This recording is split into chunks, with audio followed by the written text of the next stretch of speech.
why you've hit a plateau. Inquire all those questions you've always wanted to know.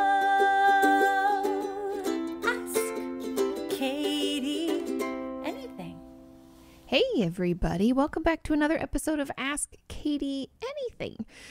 We are here with, how many questions do I have? I think I have 10 or 11. 10 today. 10 are prepared. So if you are new, welcome. I answer questions from you based on the ones that you ask under the community tab within my podcast channel. So if you are listening to this audio only, when you're finished, you can head over to YouTube and put in the search bar opinions that don't matter. This channel will pop up and you'll see my podcast, Ask Katie Anything, as well as the one I do with my husband called Opinions That Don't Matter. And you can click the tab Community and you can go in there on Mondays around, noon, maybe sometimes 10 a.m. I post asking for your questions for this podcast. You can pop in there, ask your questions, or thumbs up someone else's that's very similar to yours, because the way that I choose them is based on the number of thumbs ups. So the ones that get the most likes, then are placed in the podcast. And I do my best to scroll through them and find the ones with the most likes, but sometimes they'll bury one like deep in the hundreds of questions and it'll have a bunch and I won't see it. And I don't know how to filter for that. It just allows me to filter for most relevant or recent, and that's not helpful. So I'm sorry if I missed yours. Feel free to ask it again and let us know that it had a lot of thumbs up last time. Wow, too many S's there. And then people will, like it again, and hopefully we'll find it and be able to put it in a podcast. So without further ado, let's get into those questions. These are all great. You guys always have such great questions. So thank you for sending them in and taking the time to do that. So question number 1 says, "Hi, Katie. How do you deal with feeling discouraged when symptoms of mental illness return despite doing everything to prevent it? I have been taking medication for depression for over a year and consistently going to therapy, but my symptoms seem to be returning full force and it has left me feeling like I should just stop trying. Any thoughts on this would be appreciated. Thanks." I thought this was a great question because this happens to a lot of us, especially this year. And that's what I really kind of want to talk about, is the fact that we can do everything we know we need to do to keep ourselves feeling good. That's why I like to compare mental illness with physical illness. I can make sure when it comes to not wanting to catch a cold, let's say, I can make sure I'm sleeping enough. I can make sure that I'm trying to, I'm eating properly, drinking enough water, getting my vitamins and nutrients and whatever, and, exercising, whatever it is I'm supposed to do to keep my immune system up, taking my probiotics maybe. I can do all these things. However, I can still get sick because sometimes my body's just not able to fight off whatever it is. Maybe it doesn't know what it is. It hasn't encountered that before. I know we're going through a pandemic now, so a lot of people are catching the coronavirus or COVID-19, because coronaviruses, there's a lot of them, by the way, if you didn't know that.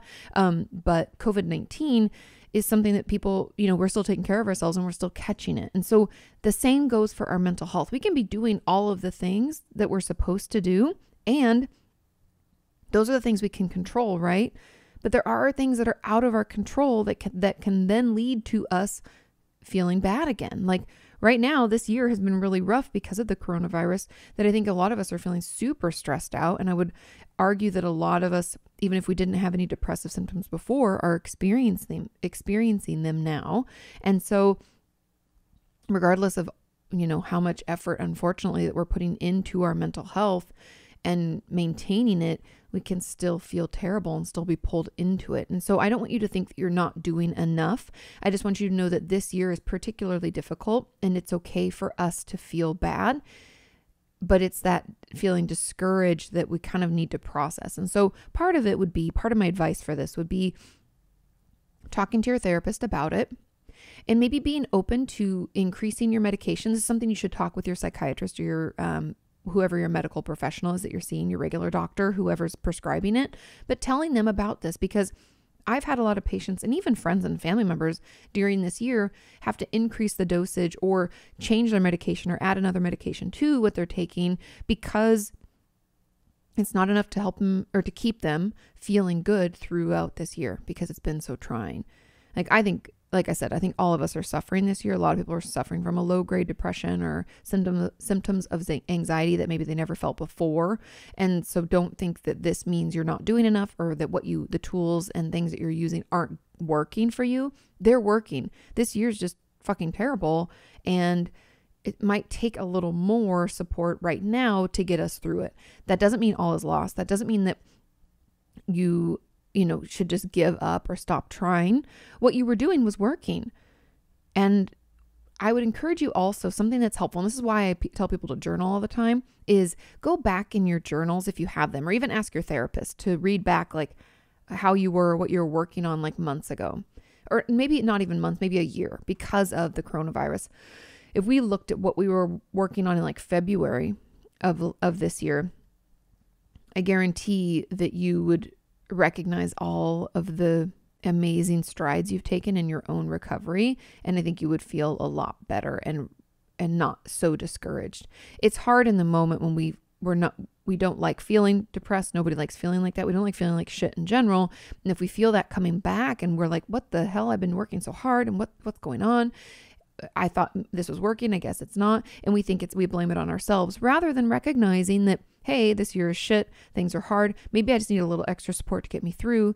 That doesn't mean this isn't working or that I haven't gotten better. And if we can't do that for ourselves in our own self-talk, it can be helpful to have your therapist bring up the notes and what you're working on like prior to COVID. And you will be very surprised and hopefully somewhat delighted in how far you've come. And so I know this is difficult. I know, especially depression, the discouragement can be palpable. It can just feel like so heavy and everywhere we look. But tell your therapist about it and talk to your psychiatrist or your medical doctor, whoever's prescribing that medication, because like I said, we're going to need to make some adjustments for this year. I've definitely had I've had a tough time this entire year, and a difficult time managing the grief and my expectations.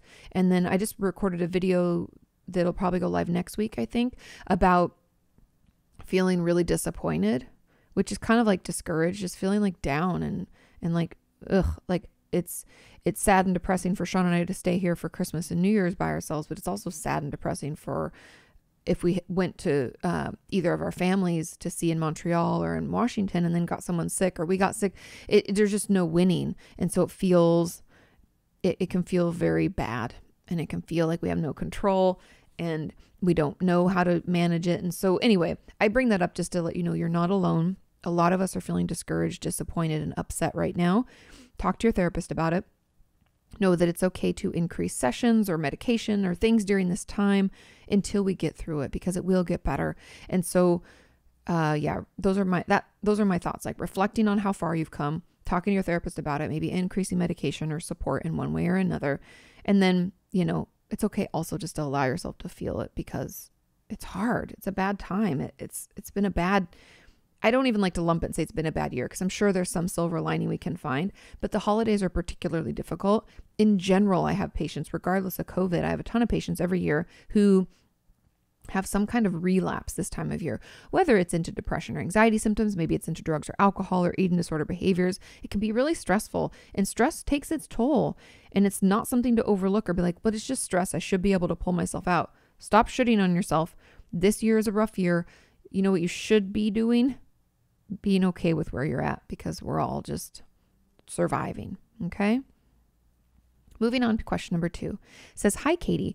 Why is it so hard for me to bear my therapist's silence in sessions? I don't know why this question kind of made me giggle.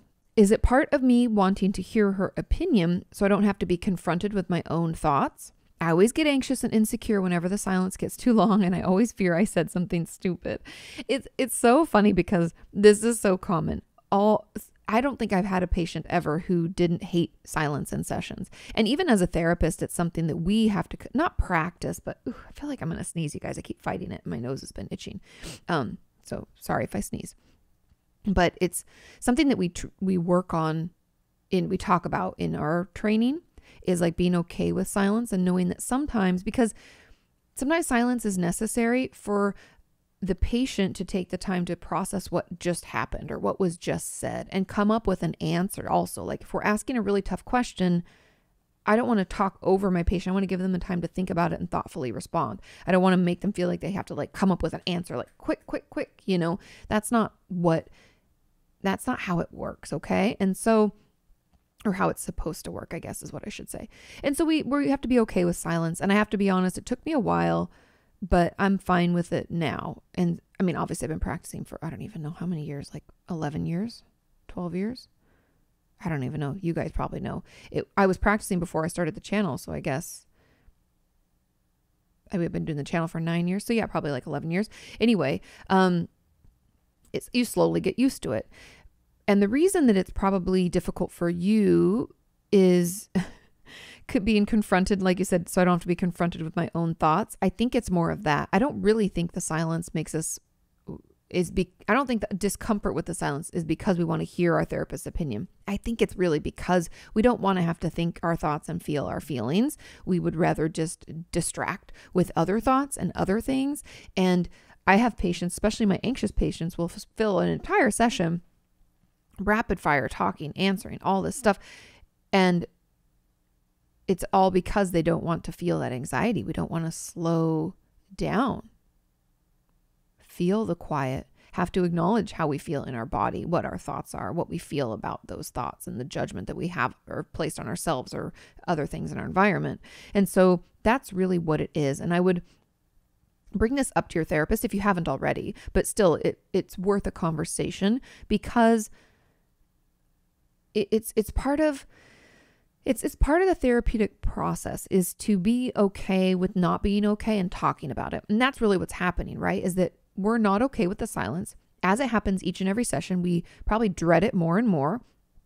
And I've had patients even who the silence has pushed them into dissociation because the thoughts start running, right? Oh my God, I said something stupid. Oh my God, I don't like the way that I feel this in my body. Oh my God, I'm overwhelmed. My system get overwhelmed. Blah, blah, blah. We spiral out and our brain pulls the ripcord. Yeah. And we go into dissociation. We could have a panic attack. It could be a lot of different things. The judgment spiral or the, pit of despair that we can fall into because of the silence is important to address in therapy, to let our therapist know that that's happening, to let our therapist know that we don't like it and we feel anxious and insecure. And just being open to talking about it. And I know this isn't, you're not going to want to hear this, but your therapist is probably going to hear you out, talk about it, process it with you. And then we're going to slowly expose you to that silence and get you to a point where you can fight back against the judgmental, negative thoughts that are swirling in your head. And that's hard. And I think that's why a lot of us have trouble at night. I don't know if anybody can, relate to this, but a lot of my patients and even myself, I'll say that all day I'm doing fine because I got distractions where I got to film this podcast.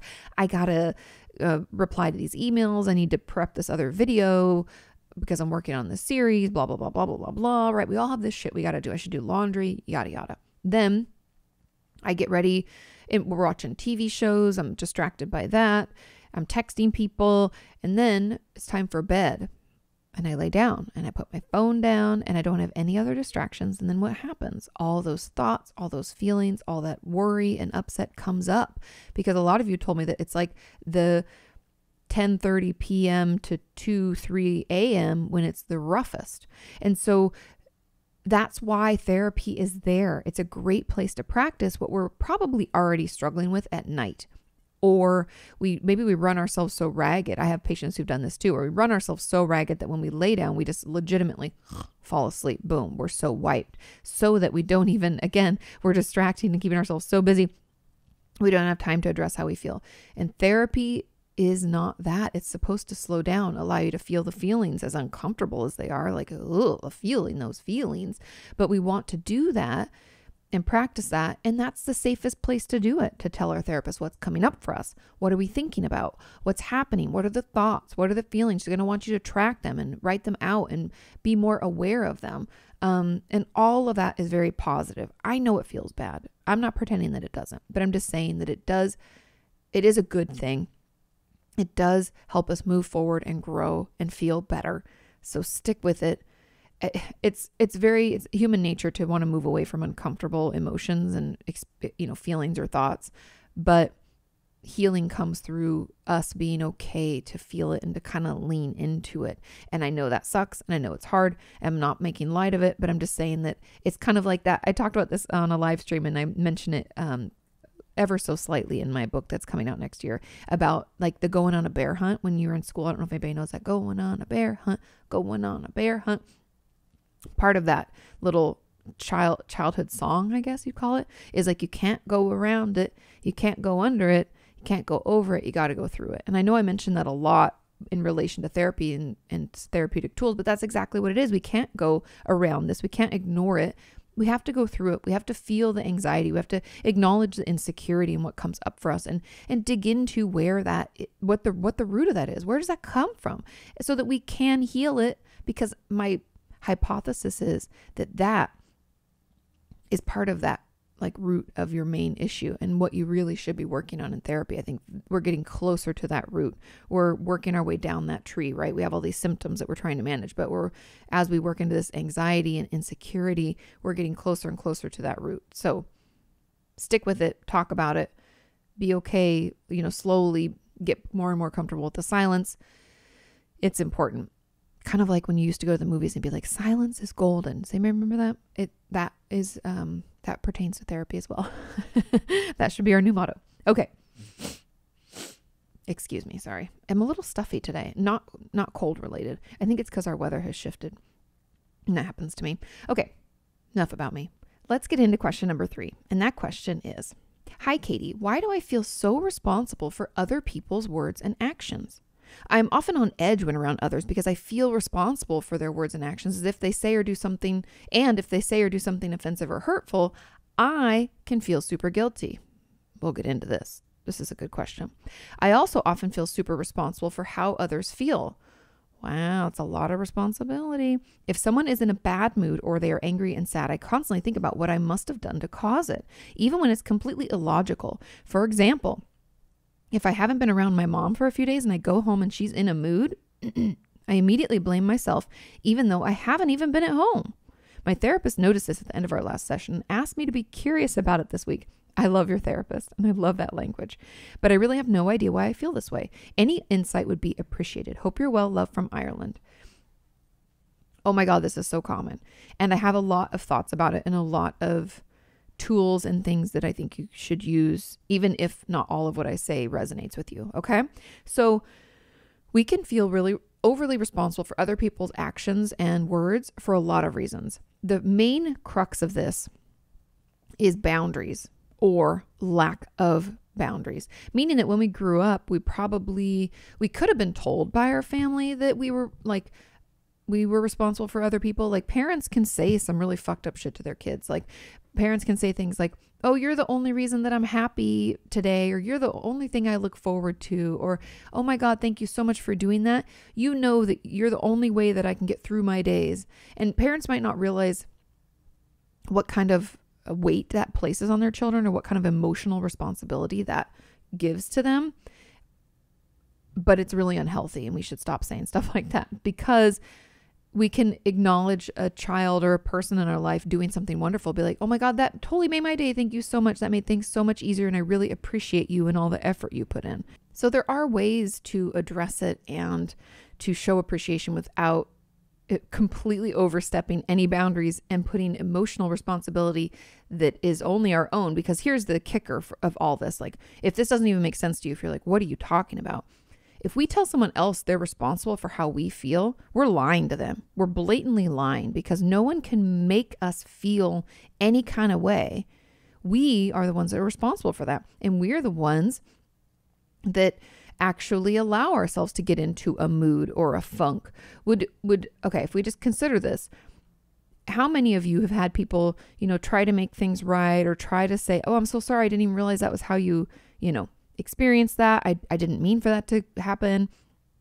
People can apologize and apologize and apologize. But if we are stubborn, like I used to be this way, and I still have a little flavor of this and have to be very aware, is that if I've already made up my mind that I'm not going to accept their apology and I'm not going to forgive them, then they can say whatever they want. But I've already decided that I'm still mad, right? We've all done that. We've all stonewalled, given silent treatment. There's nothing someone can do to make us feel better, right? We all agree. Therefore, how can we make someone feel good? How can we ensure someone doesn't get upset? We can't.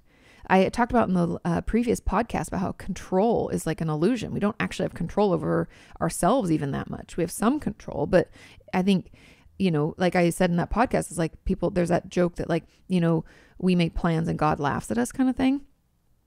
I think I mentioned that, but that's like a saying because it's real. Okay. And so to think that we have any kind of control over someone else, that belief system, it's not just thoughts, it's actually a belief system we have, came from somewhere. And my gut tells me that it's probably from your childhood and the way that your parents engaged with you, and something that was either said or repeatedly demonstrated through behavior. So I'd be curious about that. That's what I'd actually want you to dig into, is like, how do your parents talk to you about like thanking you for things, acknowledging things that you've did, or even punishing you when they feel upset when you were a kid, or if you hurt their feelings or did something hurtful in general or broke something or anything.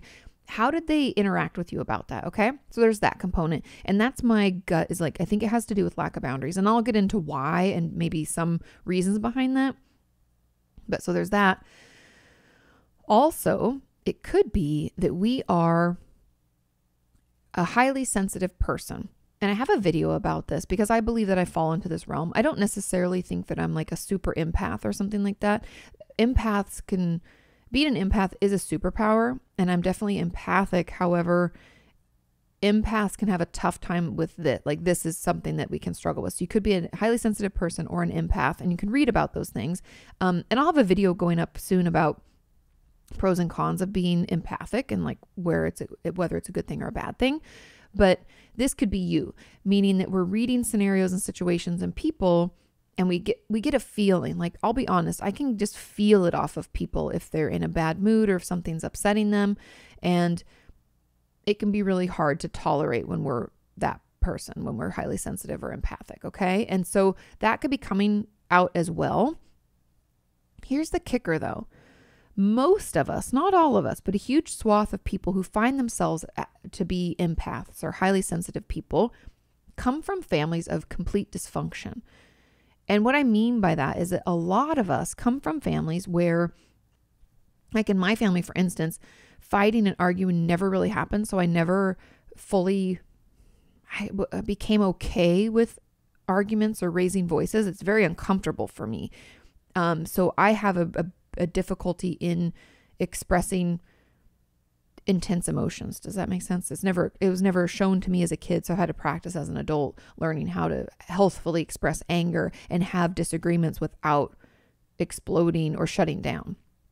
Okay. So there's kind of my dysfunction from the way that I was raised, and we all have different things that have happened, but I find people who have a difficult time with any boundaries, feel people's feelings, feel responsible for other people's feelings, have one of two things going on. We either have a parent who has borderline personality disorder, or we have a parent who has narcissistic personality disorder.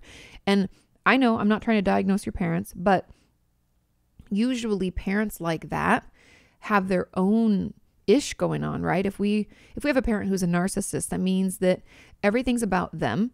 They don't take any personal responsibility. People who are narcissists can't apologize usually. They often don't go into therapy and get help. Some do, but it's not very common.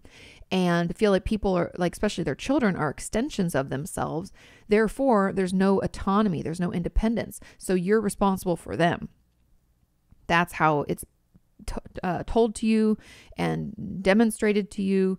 And they can get really upset out of nowhere if someone just doesn't give them the attention that they think they deserve. Like if you did really well in school and got an award, a narcissistic parent would probably be upset about that in some way and be passive aggressive and maybe ruin the party that that you'd wanted to have, or not show up or be late or make you run late for it. There can be things that they do. And borderline personality disorder parents tend to be, they struggle with emotion regulation, right? Because we're super sensitive and everything feels so intensely. So we can erupt out of nowhere. And it's because of this small perceived slight that maybe we made assumptions about, because when we have borderline personality disorder, again, we're so sensitive that we can take things from 0 to 100 really quick, which is why emotion regulation is a huge part of that treatment. Anyways, all of these behaviors, whether it's a narcissistic parent or a borderline parent, that can leave us as children growing up in that kind of environment feeling like we're walking on eggshells. We're always just waiting for something bad to happen. We want to do everything just perfectly because we don't want to set them off. We aren't sure what makes them upset or not. And that causes us to be really, to spend a lot of time and energy trying to read people and situations and emotions and make a lot of assumptions. And so that's like, to this person's question, they said they feel super responsible for how others feel. If someone's in a bad mood or they're angry or sad, I constantly think about what I must have done. Again, I tried to do everything just perfectly. I must have done something wrong to create that feeling in someone else. We aren't able to recognize that we don't have that kind of power. We can't actually cause someone to feel that way, act that way, unless there's actually an egregious action and we've recognized like, oh, well, I just shouted at that person. Of course they're upset, right? We just always assume that no matter what's happening in the world with anybody around us, we're to blame for any upset. And so anyways, I know I'm kind of rambling on this, but I would encourage you to pick up the book, Stop Walking on Eggshells. I just actually got myself a new copy because I think I must have lent it out and I couldn't find it the other day. So have another copy. But I think regardless of whether your mom or dad or anybody was narcissistic or has borderline personality disorder, I think that this book will really help you.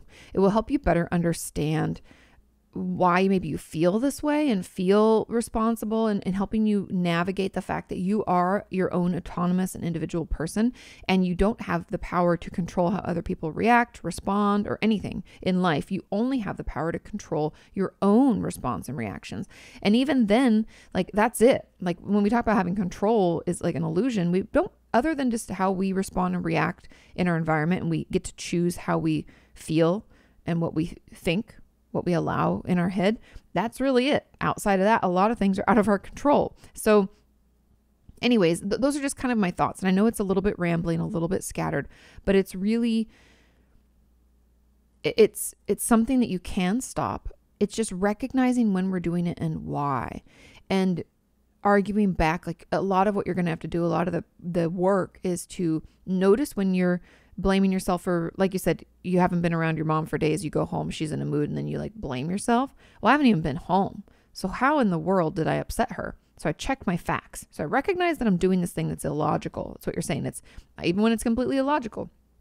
If we can recognize that it's illogical, then I want you to check your facts. And every time that thought pops back in, that's like, you must have done something, you're going to have to thought stop with, no, I already considered it. I checked my facts. I haven't seen her in a few days. I have no current facts to support that thought. So that's a lie. You have to stop. Like, don't let those thoughts live in your head rent free. We have to push them out. They're just bullshit, but we have to acknowledge them and check our facts so that we can prove to ourselves that it's bullshit. And so it's coming up with a more balanced thought. So if I feel, or if I think, right, if I'm like, I'm responsible for how my mom feels, but I've checked my facts and I know I'm not, then my more balanced thought could be, you know what? It's completely possible that I had nothing to do with this and something else is going on, right? It's quite possible that my mom just had like a real shit day, or it's quite possible the 2020's taking its toll on my mom as well, right? Those are more balanced thoughts. It has nothing to do with us. It's possible it's this, or it's possible it's something else completely. And that's all true, right? So anyways, I hope that helps. I hope that gives you a little bit of insight, a little bit of understanding. Obviously, you know what they say, like, eat what you want, spit out the bones kind of thing. So like, take what you want, leave the rest. Whatever's helpful for you, take it. If some things I said are completely off base, you can leave it. But I really think even if your parent is not borderline or narcissistic, that book will have some tools and helpful insights for you. I think a lot of it, you'll be like, yeah, oh my God, I feel that way too. Yeah. And then I have videos about boundary setting and stuff like that. So hopefully those are helpful as well. Okay, moving on to question number 4. It says, hey there, what is an appropriate gift for my therapist for the holidays? What gifts have you gotten and what gifts have you had to decline? So I usually try to cut this off at the pass. I have conversations. I don't have any new patients right now, but I have conversations in usually early November about holiday gift giving. And an appropriate gift for therapists is more of like a thoughtful gift. So gifts that I have received and accepted are baked goods, tons of cookies, muffins, bread, all sorts of stuff, you guys. Any kind of baked good is totally appropriate and fine. Tons of cards and letters. I get those usually, Christmas cards and stuff like that. From my patients, I get a ton of those. anything over like that kind of nominal amount of money spent, like maybe if someone gave me a scarf, I'd maybe allow it. I haven't had a bunch of gifts because I talked to them. And this is something you want to ask your therapist as well, because everybody's different. Some therapists have a strict no gift, kind of rule. I can't imagine them turning down a card. It's just a thoughtful thing. And I think that's fine. But the reason that gifts are kind of funny is we don't want you to spend a lot of money and give us something and feel like we owe you, or feel like you have to get us something. You know what I mean? It just can be a weird dynamic. And so we just have to be protective of that and make sure that we're not messing the relationship up in any way. And so as a kind of ethical stance, most therapists only accept like nominal gifts. So things like cards and baked goods are totally fine, or something small, like maybe, like I said, a scarf or a pair of gloves.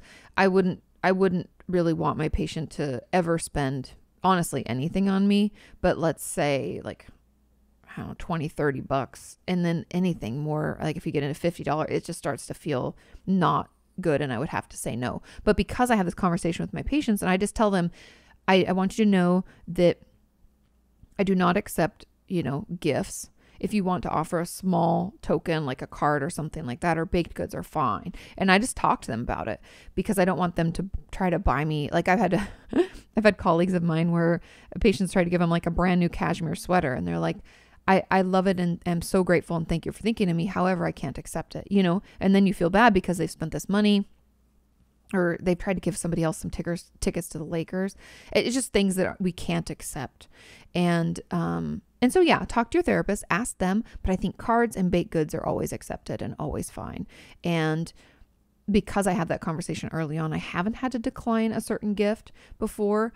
But yeah, I mean, I have had patients try to want to give me like a bonus. And I'm like, that's not how this works. You can't do that. It's okay. I did, because they'll be like, you came to that meeting with me and advocated at my work or whatever. And I'm like, well, that's part of my job. And that's part of, you paid my hourly rate. That's just what it is. So anyways, those are things that you need to talk about with your therapist. But again, cards and baked goods, always accepted, I think. Okay. Question number 5, and this one's a good one too. You guys, these questions are all so great. It says, hi, Katie. I'm a frontline healthcare worker and I am so beyond exhausted. I'm not sure how much more I can take. It is so heartbreaking to watch people so sick and dying every shift, and it seems nothing is helping. I started having panic attacks at work, but I cannot take off my mask for my entire 12 hours except for one short break because it's too dangerous and the risk is too high. So I try calming techniques, but they aren't helping me anymore. I'm in therapy and it does help, but every shift is still so brutal. I have PTSD from childhood abuse, and the trapped feeling of this pandemic is making my PTSD symptoms so much worse, and it feels like there's no escape from any of it. So many of my coworkers are sick with COVID, and my boss is now intubated on a ventilator. I'm surrounded by the virus and it's suffocating. I feel like I'm drowning, and it's so hard to breathe when you feel like you're underwater. And I'm terrified. Terrified that I will bring this virus home to my kids and family. Terrified I won't live to see 2021. I'm in my 30s, but so are many of my sick patients. Yeah, I had a friend I went to high school with recently have to be placed on a ventilator. I'm 37. It seems there's no end in sight. Even on my days off, I can hardly force myself to get out of bed, and I'm having nightmares every night. I feel so trapped. Is there anything I can do to help me get through this really difficult time? First of all, and I know you've probably heard this a ton, but I'm so grateful to you and the work that you do and the sacrifice that you're making to save people. There's no way, and I don't want to cry, so I kind of pull it together. But there's no words I can say to let you know how grateful I am for that, because it is heartbreaking. I can't even watch the news. It's so overwhelming. Okay, pull it together, Katie. We got this. Whew.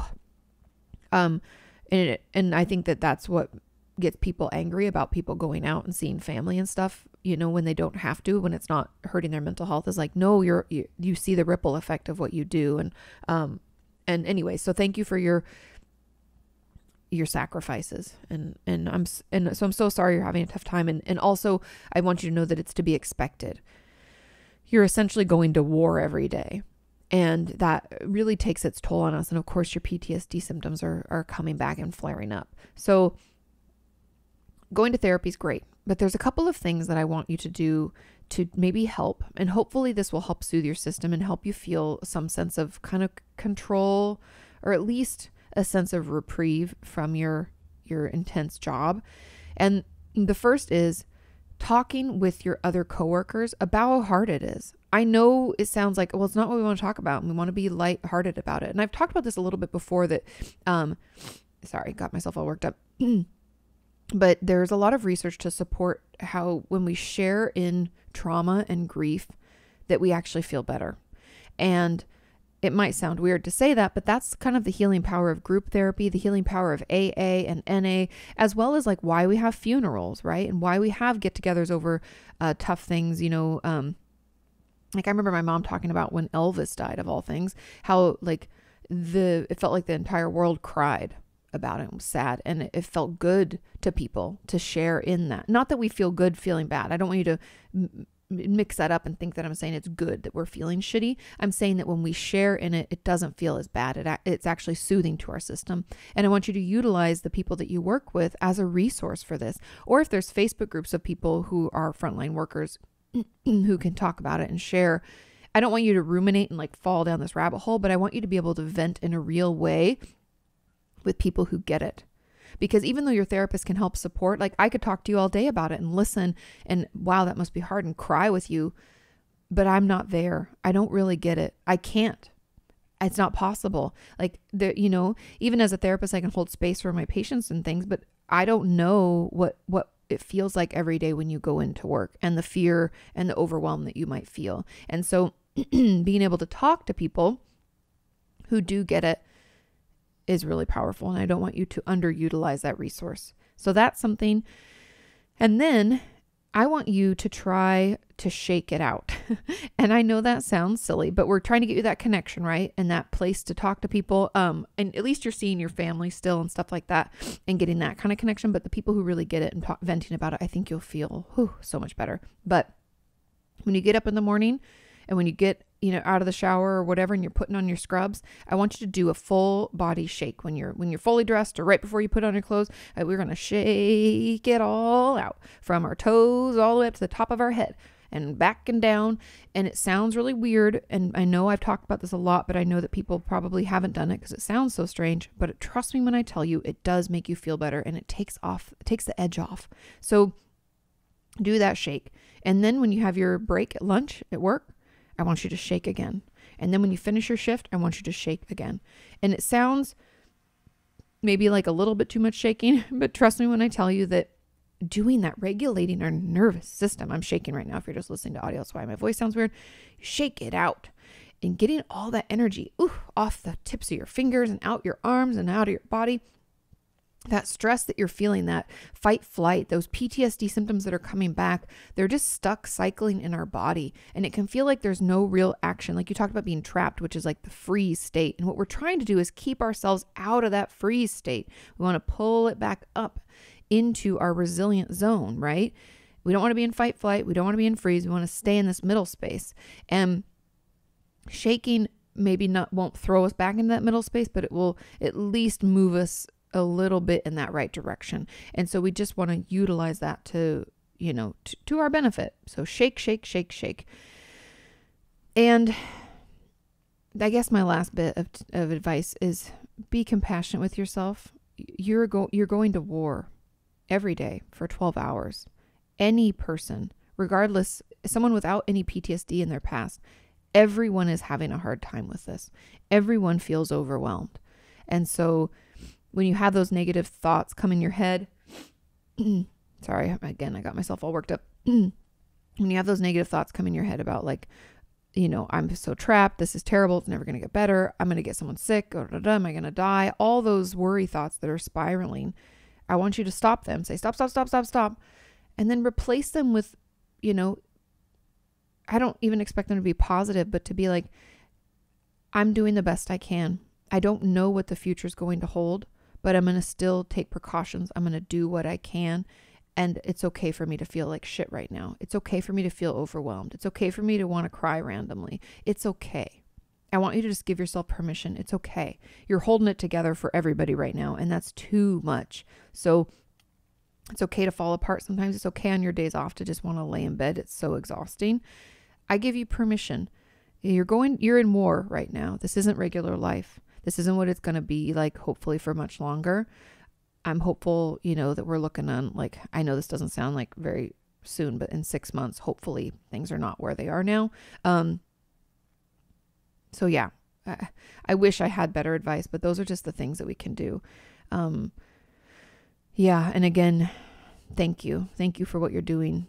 And hopefully people will take it seriously. You guys stay home. Don't see people. I know it sucks. Trust me. It fucking sucks for Sean and I right now, but I'm doing it because we're putting stress on other people by us just acting in a selfish manner. And I know there's people are trying to make it political or whatever. And that's just hogwash. That's bullshit. I don't believe in that at all. It's really that I don't want people to get sick and die. And that's it. I have tons of people in my life who've gotten sick. Some are suffering from what's called long COVID, which if you want to look that up, do yourself a favor and learn about what it can do to you. Enlarged heart. It can cause a scarring to your lungs, and all sorts of stuff. And then we have our frontline workers who are working round the clock to try to keep people alive and having to deal with the devastation. So I think you and I can suck it up and not see people. Obviously, if our mental health is deteriorating, it's a serious thing and you should safely, get tested, quarantine, and then see people. But we need to take those precautions just so we're all better, right? It's not about me. It's not about you. It's about all of us. We're all connected, and I don't want to get you sick and I don't want to get sick.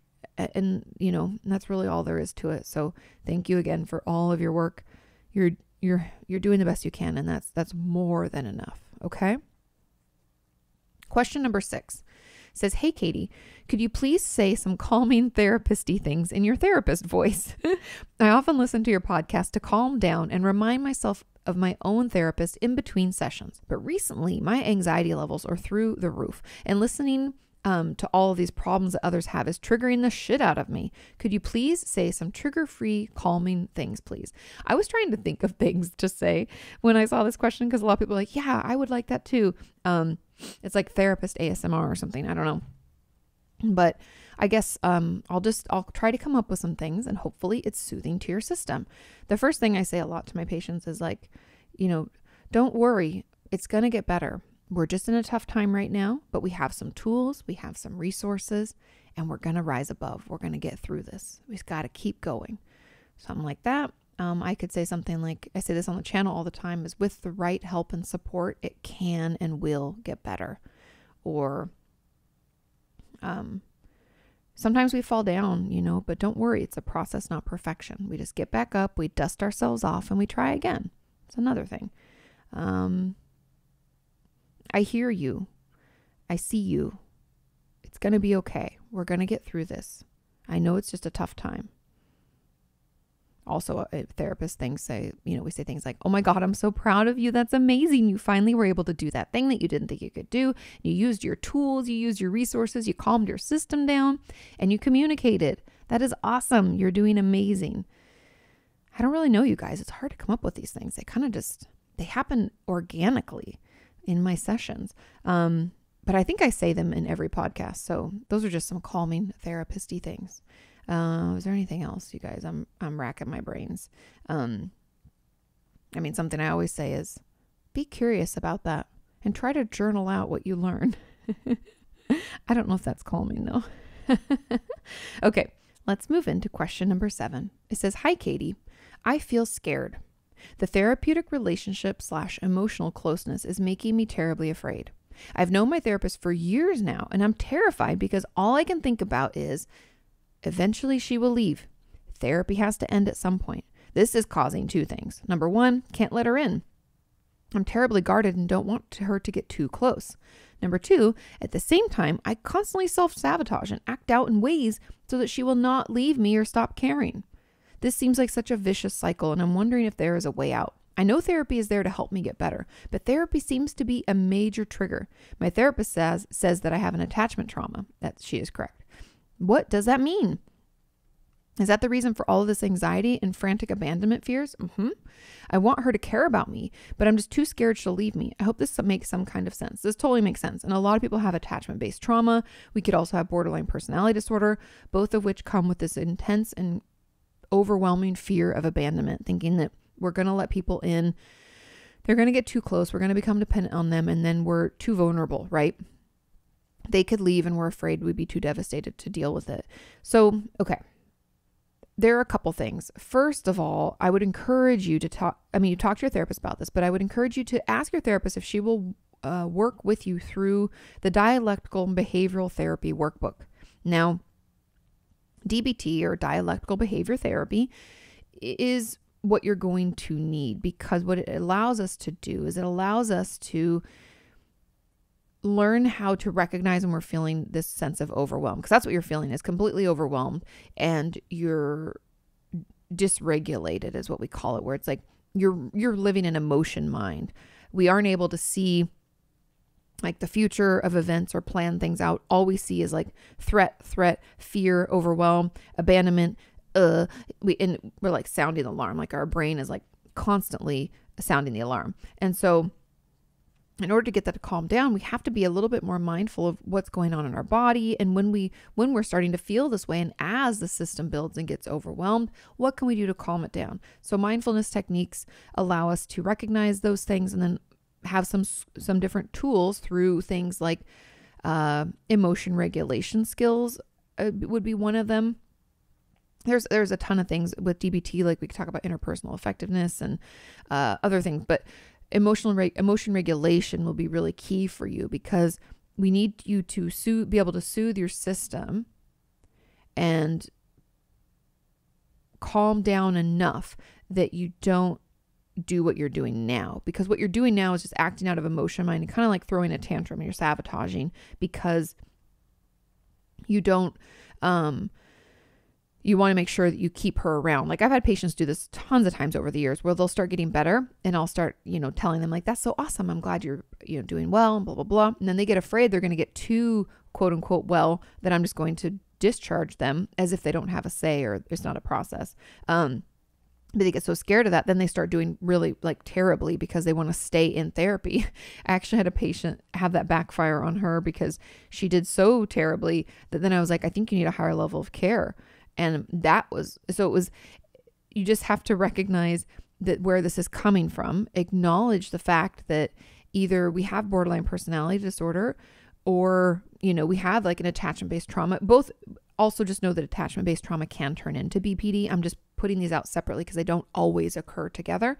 But maybe we had our caretaker not be there for us, or maybe we had a lot of repeated traumas in our life that led to us not feeling like our environment is safe and that people around us will take care of us. And so we always think that people aren't going to be there, and we can't count on them, but we need them, right? Because we're human. We need connection. We need relationships. We need to feel soothed.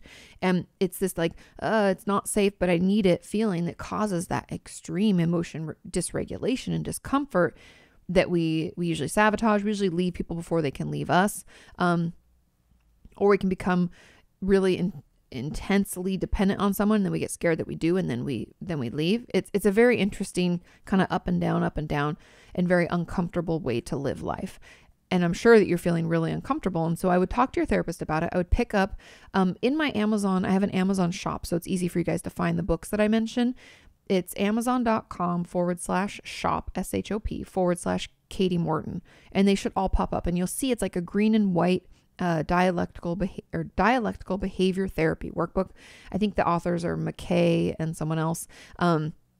It's a great book, and it's great to work with your therapist on it. And there's tons of worksheets that you can buy, or your therapist can copy. And I have, I have a ton of other books that have worksheets only that kind of reference to these different skills. And so there's a lot of homework we can do.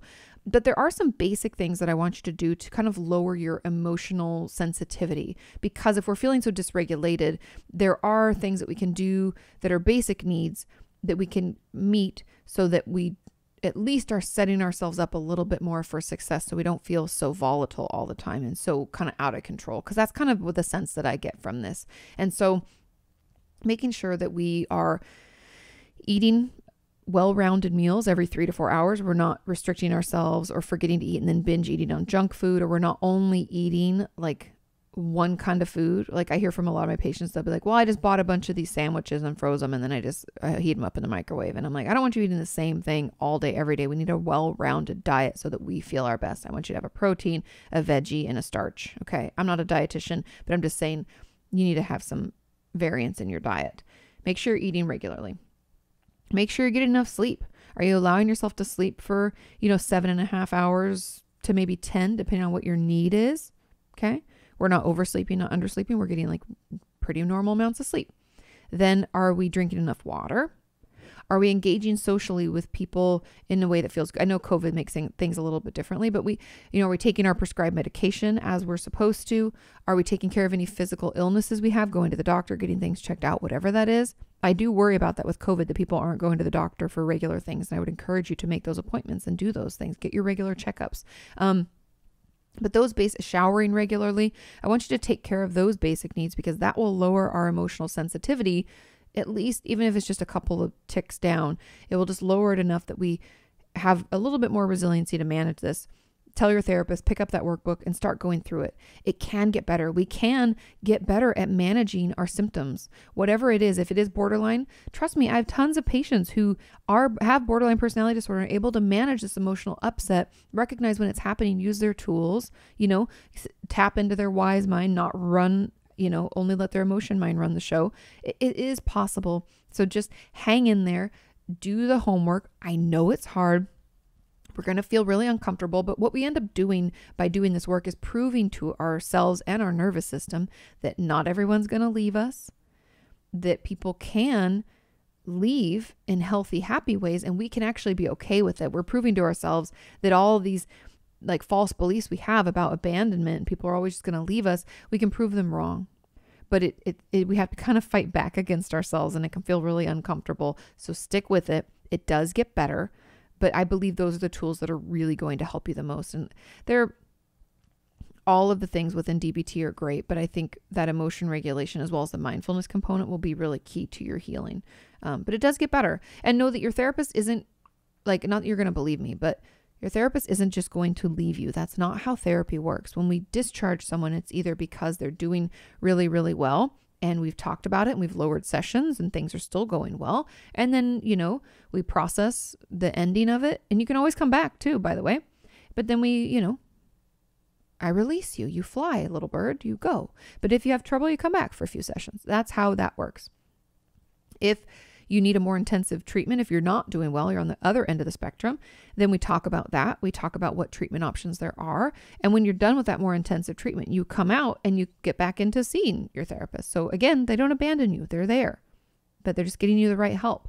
And then there's also the referral, meaning if you need more intensive trauma work and your therapist isn't a trauma specialist, they would tell you about that. They'd be like, I feel like I'm kind of in over my head and we're not really getting better. So maybe we look into some other trauma care. And that could be adjunctive, meaning adding it on to your current therapy, or it could be something where you're kind of referred out to see someone. And if you wanted to, after you did the trauma work, you could come back to see your therapist. There's nothing to prevent that.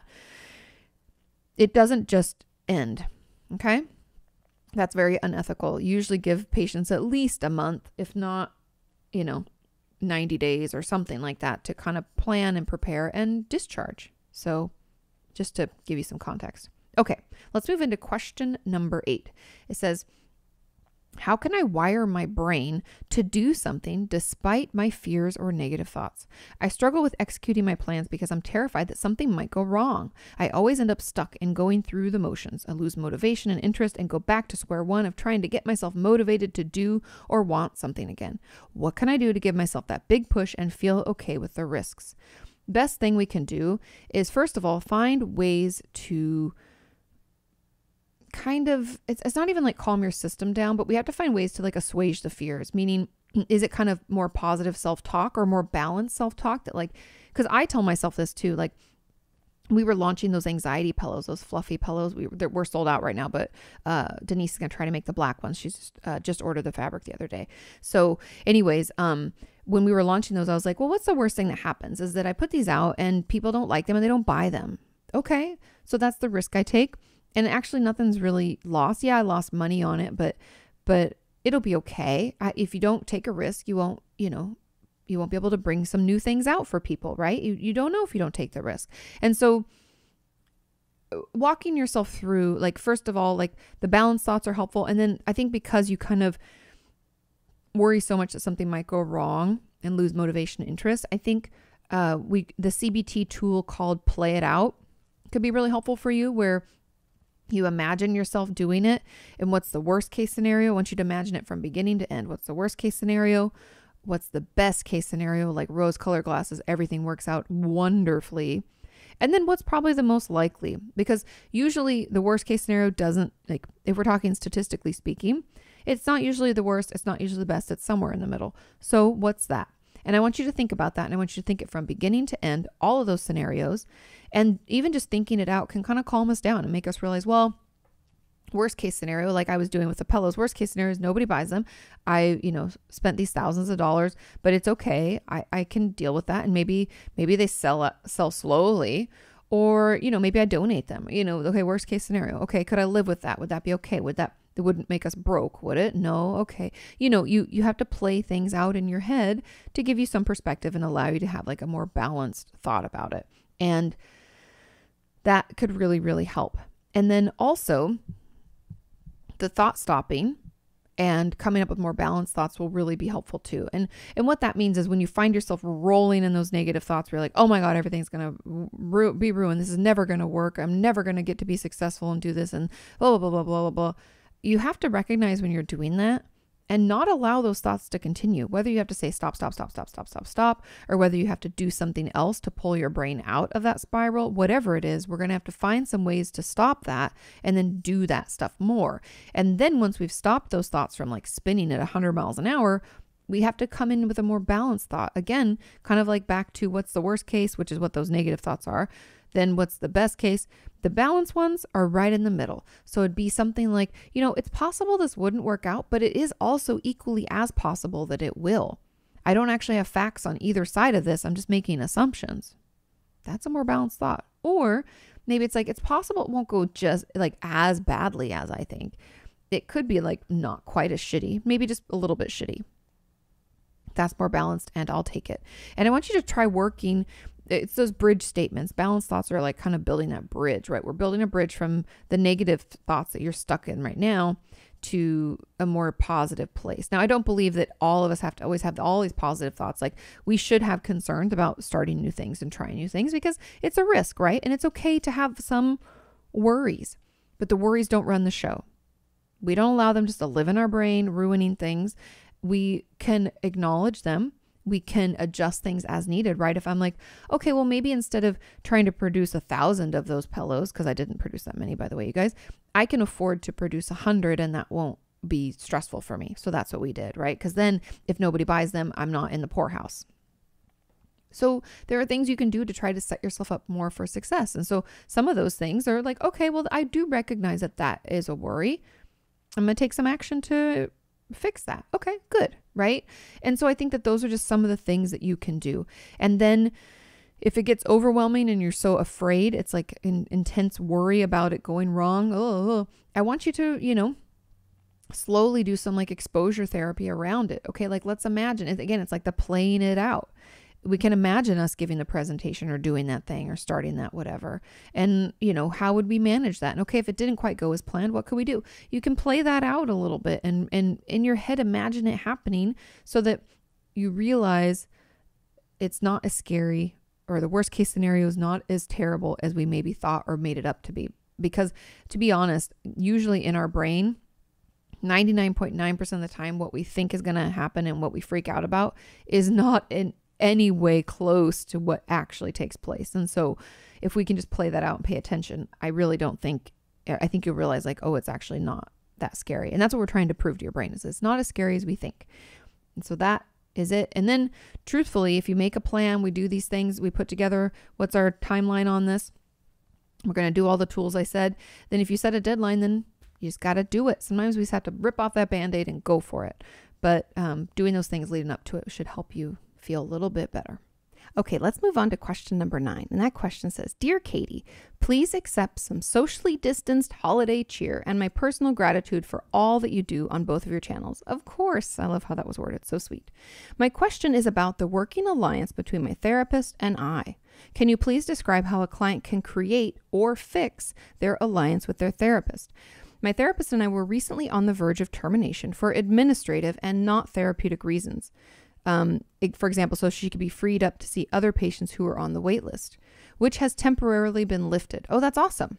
For the next 4 months, I've been tasked with making therapy a safe place and proving that I can trust my therapist again and more to continue therapy. I'm having a hard time making a plan to do so, even though I agree with the goal, in part because of how close to the verge of unjustified closure or administrative abandonment we were.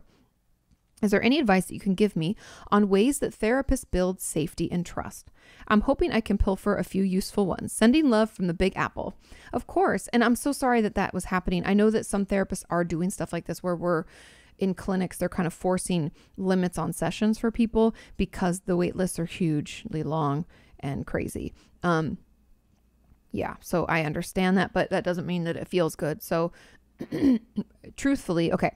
So the way to start building safety and trust is really to process what happened, because we can't just ignore it and try to work towards this goal of trusting our therapist again and being able to continue therapy. We have to process the worry and the fear and be able to talk about it and express how you felt. In a way, it's like asserting yourself in the worry and stress that you experienced, and being able to have your therapist hold that and tell you that they understand.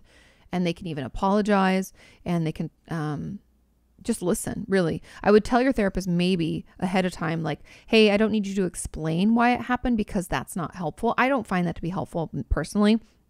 Unless you find that helpful for you, then let your therapist do that. But I find sometimes as a therapist, if I try to explain why something happened, like, well, you weren't doing as well, and so I had to refer you out for a higher level of care, and that's like a wound in the relationship, they already know that. And me saying it can feel very invalidating, or kind of like I'm minimizing what took place. And so instead, it can be more healing for a therapist. You can ask your therapist for this. It can be more healing for you to have your therapist just hear you out, validate how you felt, and just hold the space and allow you to be upset. Okay. And so you can ask your therapist to do that. Like, hey, I don't need you to tell me why. I really just need to vent about how it felt and have you hear me and have you hold the space for that so that I can move past it. Because if we don't process what took place and grieve what happened and acknowledge the upset, we won't be able to move past it. And so that's really how that is. And then as far as building safety and trust, when it comes to something like this, it's just going to be consistency and reliability. So your therapist will have to be candid about what's happening, or like they already kind of did, but letting you know that like they have unlimited sessions or as many sessions as you want, you can have access to. They need to be able to tell you something like that, and you need to be able to talk about that.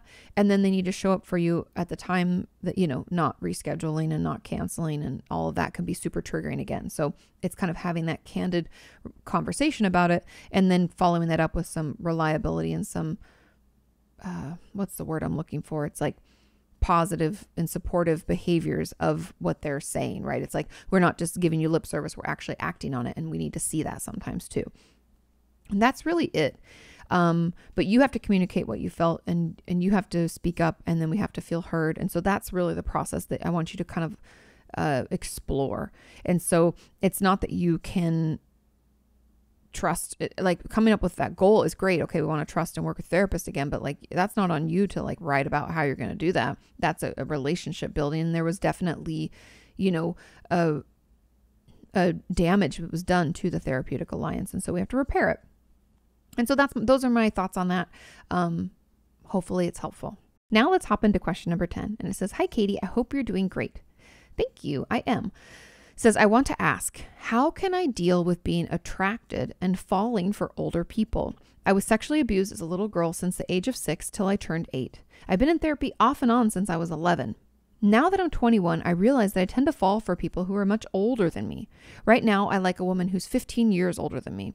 We're both actresses, and lately I've been getting kind of really close to her. I feel so connected to her, and that I can talk with her about stuff I never could with anyone.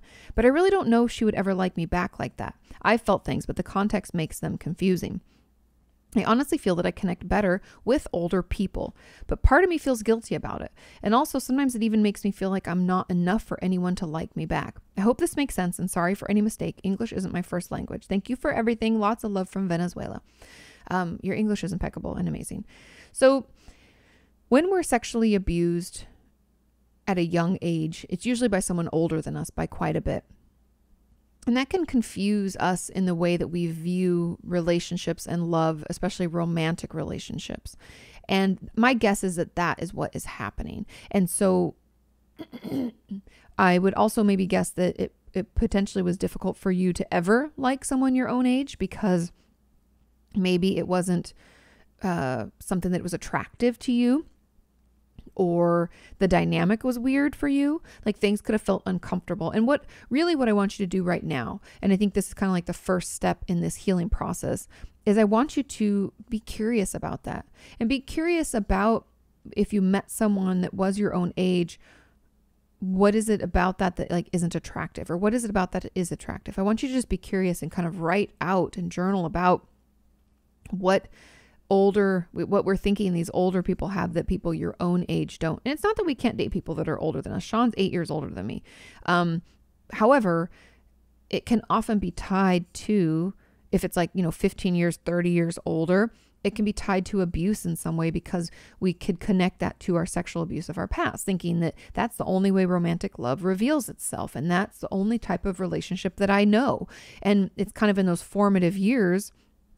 I mean, you were very, very young, and not obviously at that age where we aren't even thinking about sex. And unfortunately, that was put onto you, and you were harmed by it too early. And so it's like we never got that period of time in our life in like our kind of teenage, early teen years, where we get to kind of figure out what attractiveness is and who we have crushes on and what's okay and not okay for us, and who, we get to kind of explore. You were never given that chance. You were already almost like told what it was going to be like. And so we want to just be curious about that and dig into it, because my bet, if I was a betting woman, I would bet that being in therapy and processing through this trauma, when we feel like there's no emotional charge left with it, and we've kind of processed it through, and we've healed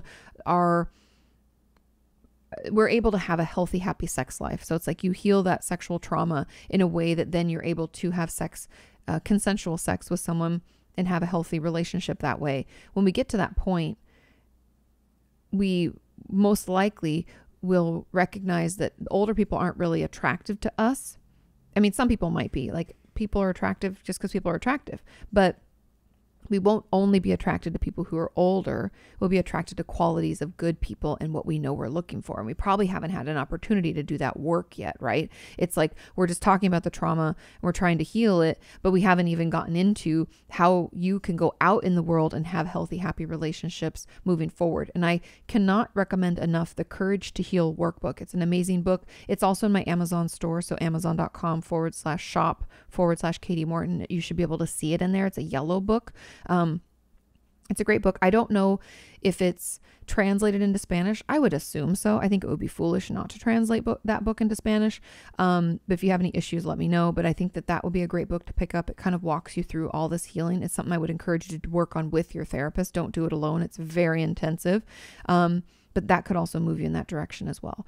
But those are just my thoughts about it. I think a lot of times when we have abuse in our past, we can associate our abusers with certain things. And when it comes to sexual abuse, we can think, well, that's what romantic love looks like. That's what this is supposed to be. And find ourselves only attracted to people, who are a lot older, because that's what it looked like at that point. But we can get over it. We can move past it, and we can go on to have happy, healthy, loving, and consensual relationships. And don't worry. And you can still be attracted to people who are older than you. I don't want anybody to think like, oh, you can't be attracted to people older, but it shouldn't be exclusive. Like, it's more about the person. I want you to work in therapy to find out what it is that you really love and like about people, and qualities that are super triggering that we don't want to be around, or things about, like trust is really important. So if someone breaks that trust, that relationship isn't going to work for me. Like those are things that you can, those are qualities and boundaries that we can place and we can operate out of. And that's very, very healthy. Thank you so much for listening. Please share this podcast with anybody you think that it could help. Please leave me reviews on wherever you listen to your podcast, if they allow you to do. I think Spotify and Apple allow reviews, but wherever else, please leave us reviews. Let me know what you think and how it's going, and have a wonderful holiday. Enjoy some time off. Hopefully get to relax and recharge. I love you all, and I will see you next week. Bye. Or why you've hit a plateau. Inquire all those questions you've always wanted to know.